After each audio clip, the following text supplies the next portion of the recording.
Oi. Oi, pessoal. E aí, tudo bem? Então, nosso trabalho vai falar sobre deficiência visual. E aqui está o nosso professor de Braille, daqui da UERJ, professor Arlindo.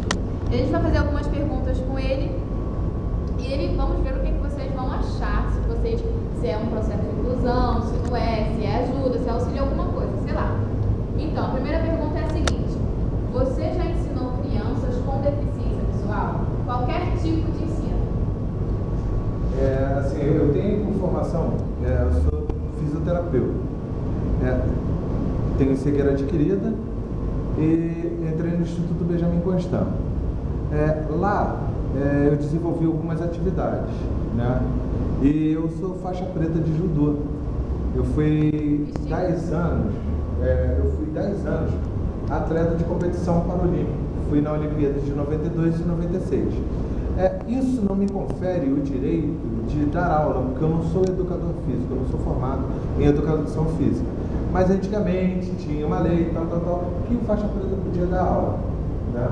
E eu desenvolvi, assim, eu não dava assim, aulas, mas eu auxiliava o sensei que lá estava, né, que era o professor Carmelino, professor de educação física, e o professor Osmar da Silva. E tinha turmas de crianças de 6, 7, 8 anos, né? E eu atuava junto dessas crianças, puxava o treino e assim, é um ensino lúdico, mas a gente ensinava disciplina, orientação à mobilidade, porque o judô dá esse tipo de coisa para o deficiente visual. E a gente passava isso, e assim, para as crianças terem noção, assim, de convívio social, né? E a gente passava isso tudo. O judô ajudava bastante nisso com as crianças de lá no instituto. Ah, legal. Eram muitas crianças? Olha, tinha 2 turmas de crianças, assim, em horário variado. Tinha, eu acredito que pelo menos umas 30 crianças. Nossa, 30 crianças? Não todas de uma vez, não. Eu também pensei. Então, senão, o tatame lá tinha 10 por 10, 100 metros quadrados, mas mesmo assim, a criança na cidade, para você manter dentro de 100 metros quadrados, é difícil. Ah, verdade. E qual foi a maior dificuldade que você encontrou? Eu não digo que, assim, a dificuldade que eu acho que você deve estar se relacionando é assim que durante as aulas, porque a aula era muito prazerosa, assim, dificuldade não tinha nenhuma, a gente estava até preparado para aquilo, mas assim, a dificuldade maior, eu acredito que tanto para crianças que enxerguem normalmente, quanto para pessoas deficientes, né, e vai assim, a deficiência pela IBSA, né, que é um órgão internacional, a International Blind Sport Association, ela divide a cegueira em 3 etapas, 3 partes, 3 categorias. B1, Blind 1, 2 e 3. B1, B2 e B3. O B1, ele é um 0 de acuidade visual.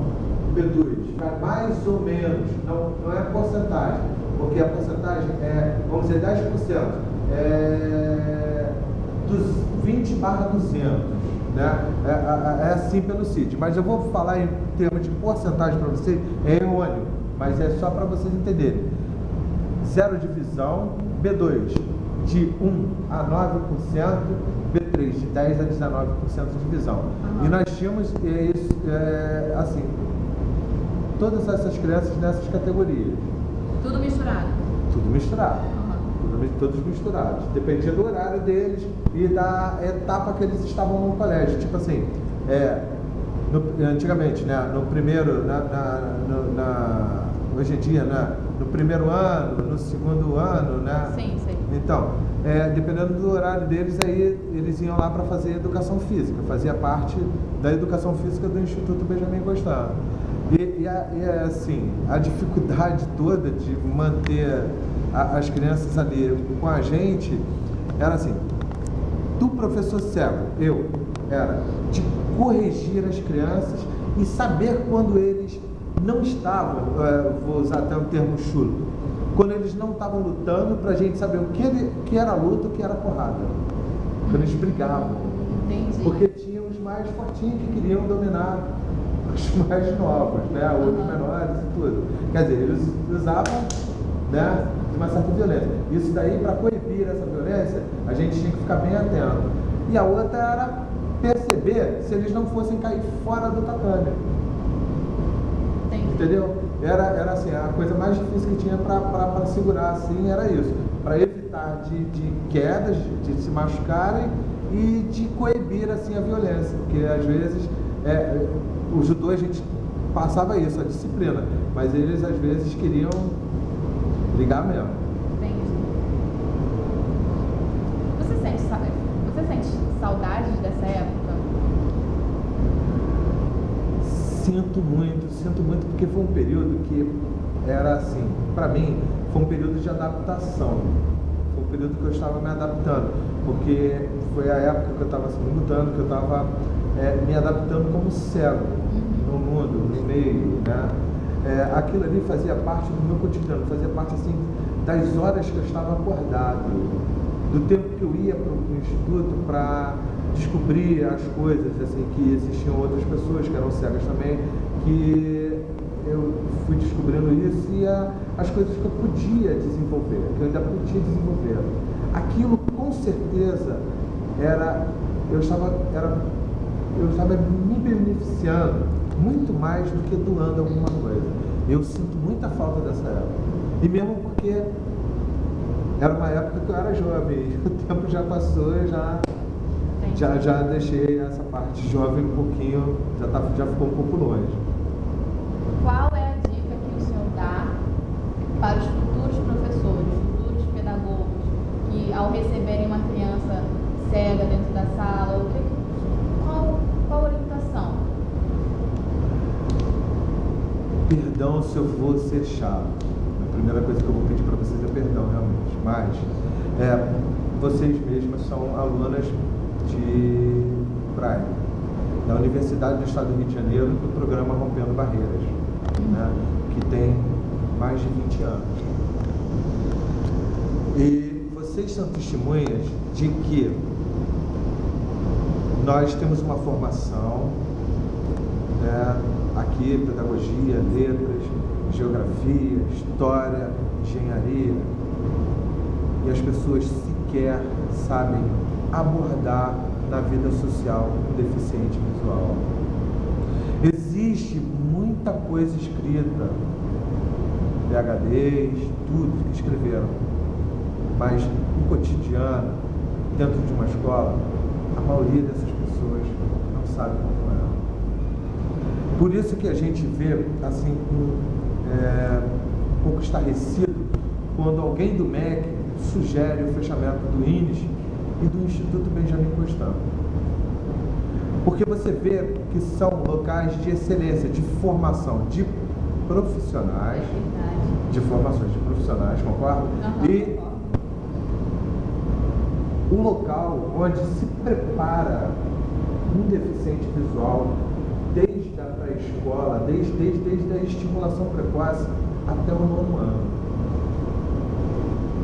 que eu acho fundamental.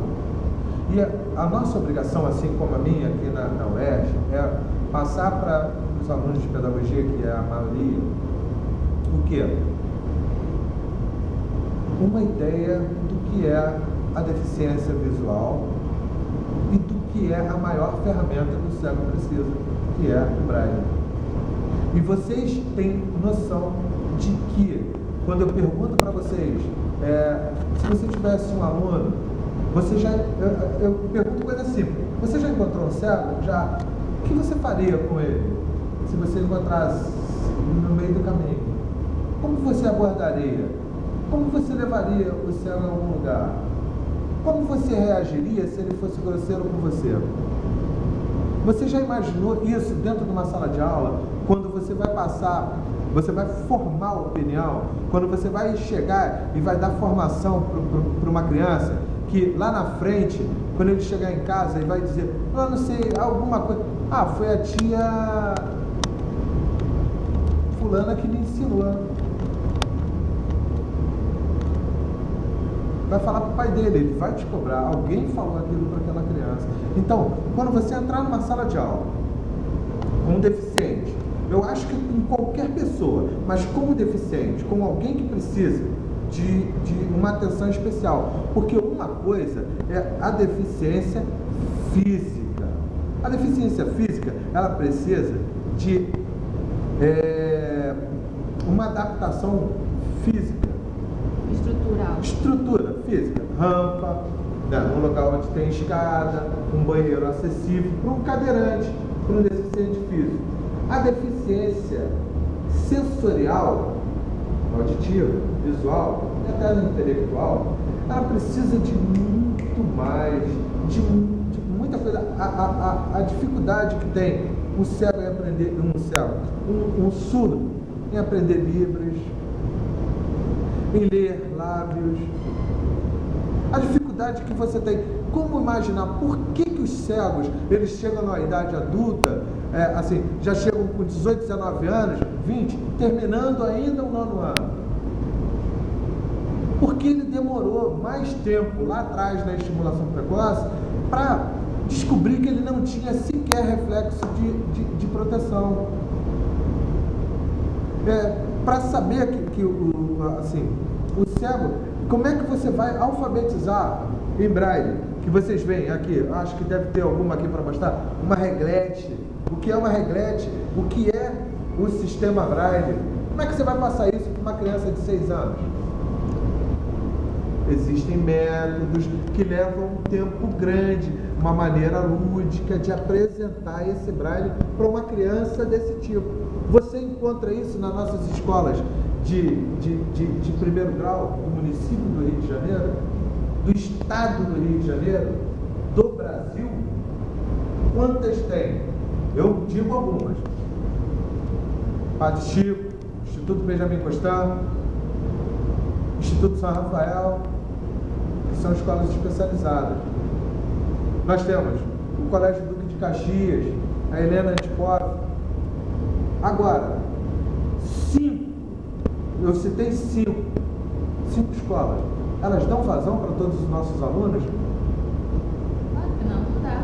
Não dá, não tem como. Então, a primeira coisa que nós temos que fazer é preparar o profissional de pedagogia, o professor, aquele que vai entrar na sala de aula para alfabetizar, para preparar esse professor para o que vem à frente, com todas as deficiências, para qualquer deficiência, inclusive as mais difíceis, com certeza, porque você vai ter um deficiente físico. Se ele entrar por aquela porta vai ter que ter mais de 80 centímetros. Aí ele vai ficar aqui, mas ele vai ler o quadro. Ele vai ali, vai se dirigir ao computador. E vai... O cego não, o cego precisa do 2Vox, o cego precisa do JAWS, o cego precisa do NVDA, que são programas, são um aplicativo da UFRJ e 2 programas que são leitores de tela. Nós precisamos de um Talks para o meu telefone poder falar com a plataforma Ciber, só fazendo propaganda, só a Nokia tem. Entendeu? São coisas que necessitam para o deficiente visual, para o deficiente auditivo, que um deficiente físico não precisa.